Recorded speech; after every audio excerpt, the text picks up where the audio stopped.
प्रभु यीशु ख्रीस्त में मेरे प्यारे भाइयों और बहनों, हर दिन जब हम इस प्रार्थना सभा में एकत्रित होते हैं तो हम अपने प्रभु परमेश्वर के साथ एक बहुत ही सुनहरा रिश्ता कायम कर रहे हैं। एक ऐसा रिश्ता जिसमें हमारा सहायक पवित्र आत्मा हमारे साथ हर पल हर क्षण रहता है, क्योंकि पवित्र आत्मा ही वो शक्ति है जो हमें हर दिन प्रेरित करता है कि हम इस पवित्र सभा में भाग लें, प्रभु ईश्वर के वचनों का अध्ययन करें, उसकी प्रशंसा और उसका आदर करें।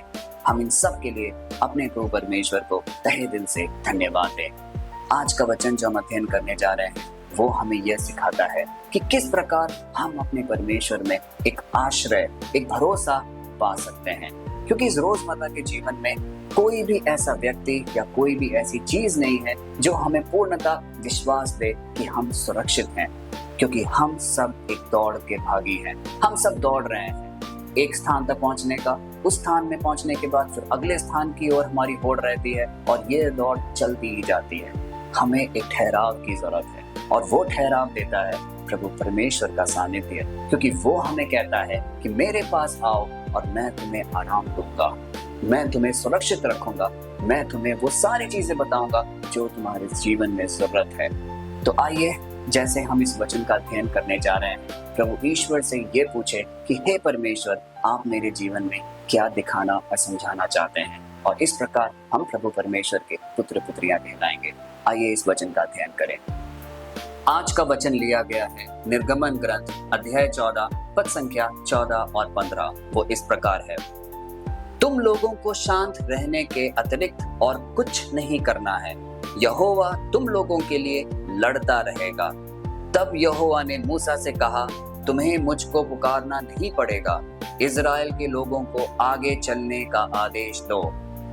मेरे प्यारे भाइयों और बहनों, ये प्रभु परमेश्वर खुद अपने वचनों से लोगों को उल्लेखित कर रहे हैं।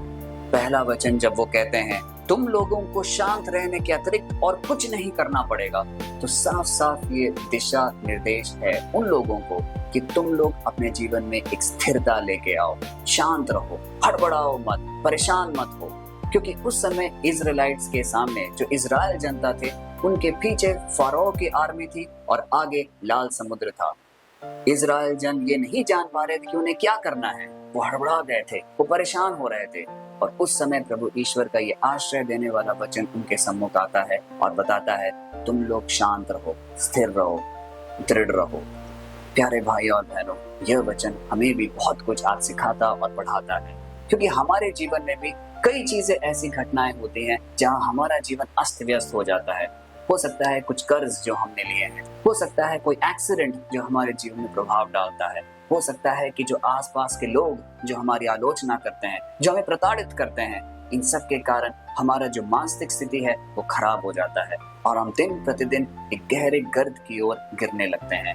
उन सब मौकों के लिए प्रभु ईश्वर हमें ये वाक्य कहता है, अपने जीवन में स्थिर बने रहो, शांत बने रहो, उत्तेजित मत हो, क्योंकि मैं तुम्हारे जीवन को पूर्णतः कंट्रोल किया हुआ, मैं तुम्हारे जीवन को पूरी तरीके से संचालक मैं हूँ, मैं तुम्हारे जीवन को देख रहा हूँ कि उसमें कोई भी दिक्कतें नहीं आए, वो हमें सुरक्षित रखेगा।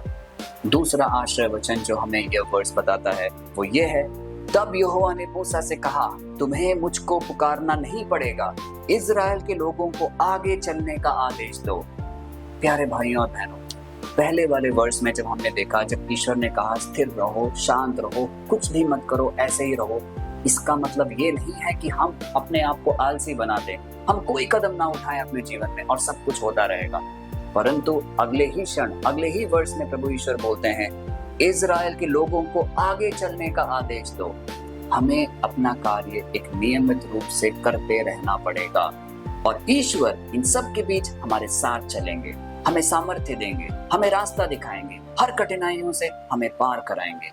ये है ईश्वर का प्लान हम सबके जीवन में, ये है ईश्वर की योजना हम सबके जीवन में।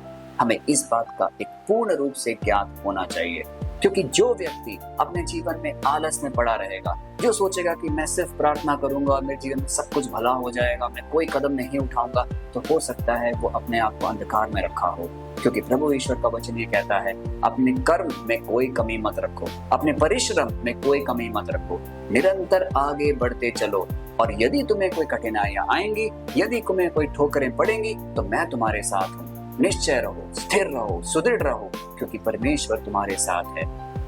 प्यारे भाइयों और बहनों, इस वचन के संदर्भ में आज हम सबको एक बहुत ही महत्वपूर्ण ज्ञान आज का वचन हमें देता है कि हमें अपने जीवन में प्रभु ईश्वर को अपने करीब संजोए रखना है। क्योंकि जब भी हम ईश्वर के वचन का मनन चिंतन करते हैं, जब हम उनसे जानने की कोशिश करते हैं कि हे ईश्वर, आपका मेरे जीवन में क्या अभिप्राय है, उन सारे क्षणों में हम ईश्वर की योजनाओं के मुताबिक चलते हैं। और जो व्यक्ति ईश्वर की योजनाओं के मुताबिक चलेगा, उसका जीवन कभी पराजित नहीं होगा। मेरे प्यारे भाइयों और बहनों, इस जीवन में वो हर क्षण हमारे सामने आएंगे जब हम पराजित सा महसूस करेंगे। जहाँ दुनिया जो हमारे आसपास है वो हमें हमारी आलोचना करेगी, हमें प्रताड़ित करेगी, हमें हर वो पल याद दिलाएगी जहाँ हम गिरे हुए थे। लेकिन ईश्वर कभी भी हमारे गिरे हुए का लेखा जोखा नहीं रखता। वो हमारे कभी भी पराजित होने के समय का लेखा जोखा नहीं रखता। वो निरंतर हमें आगे बढ़ने की ओर प्रेरणा देता है, और इसके ऊपर वो हमें ये भी बताता है कि मैं तुम्हारे साथ हूँ। अपने जीवन में एक स्थिरता बनाए रखो, एक संतुलन बनाए रखो, क्योंकि तुम्हें डरने की कोई आवश्यकता नहीं है। क्योंकि वो आज मूसा को कहते हैं कि तुम क्यों रो रहे हो, तुम क्यों परेशान हो, मैं तुम्हारे साथ हूँ। तुम सिर्फ इजराइल जनता को बोलो कि वो आगे बढ़े। इसी प्रकार मेरे प्यारे भाई और बहनों, आज ईश्वर हम सबको जो इस प्रार्थना सभा में उपस्थित है, हमें दिल खोल कर बोल रहा है कि तुम अपने कार्य करते रहो।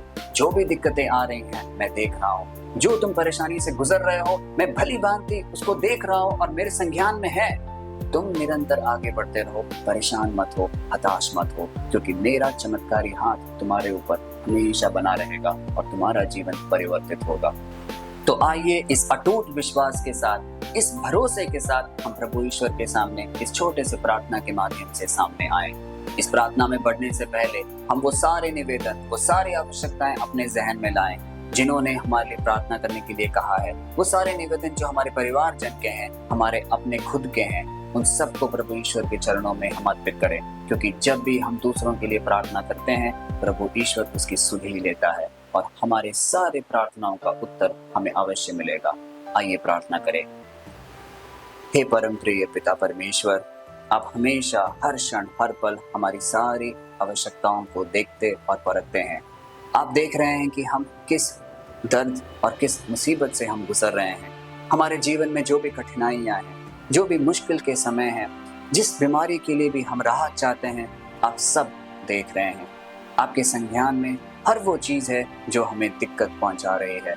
हे पिता परमेश्वर, इन सब को हमारे जीवन से दूर कर हमें शांति दे। जिस प्रकार आपने आज के अध्याय में कहा है कि तुम लोग सिर्फ शांत रहो, मैं तुम्हारे साथ हूँ। हम भी परमेश्वर आप पर पूर्ण विश्वास करते हैं कि जो भी गतिविधियां हमारे जीवन में आज गुजर रही है, आप उसको देख रहे हैं। हम सिर्फ शांत रहेंगे, हम उत्तेजित नहीं होंगे, हम लोगों की आलोचना से प्रताड़ित नहीं महसूस करेंगे, क्योंकि हम जानते हैं कि आप हमारे जीवन में पूर्णता देख और समझ रहे हैं और हमारे जीवन का कल्याण आवश्यक होगा। हम इस प्रार्थना सभा में उन सब जनों के लिए प्रार्थना करते हैं जो निरंतर एक स्वर से अपने निवेदन आपके सामने रखते हैं। उन सब के हृदयों को टटोल। हम सब के अंदर कुछ ऐसी प्रार्थनाएं हैं जो कई वर्षों से पूर्ति नहीं हुई है, उन सबको देख, समझ और उसे पूरा कर। हे पिता परमेश्वर, हम सबको अपने सानिध्य में ले। यह प्रार्थना हम करते हैं प्रभु ईश्वर के नाम पर, आमीन। प्रभु यीशु ख्रीस्त में मेरे प्यारे भाइयों और बहनों, हमारा प्रभु परमेश्वर एक सर्वशक्तिमान, सर्वशक्तिशाली परमेश्वर है। वो निरंतर हर पल हमें देखता और परखता है, चाहे वो दुख का समय हो, चाहे वो सुख का समय हो, चाहे वो जो भी क्षण हो हमारे जीवन में, प्रभु ईश्वर हमारे जीवन को देखता और उसे पूरे कंट्रोल में रखता है। इसीलिए हमें कभी भी उत्तेजित या किसी बात को लेकर चिंतित होने की आवश्यकता नहीं है, क्योंकि आज का वचन ये साफ रूप से बताता है कि जो ईश्वर इजराइल के जनता को लाल समुद्र पार कराया, वही हमारे दुखों से, हमारे परेशानियों से हमें पार कराएगा। यह है हमारा अटूट विश्वास अपने परम प्रिय पिता परमेश्वर के ऊपर।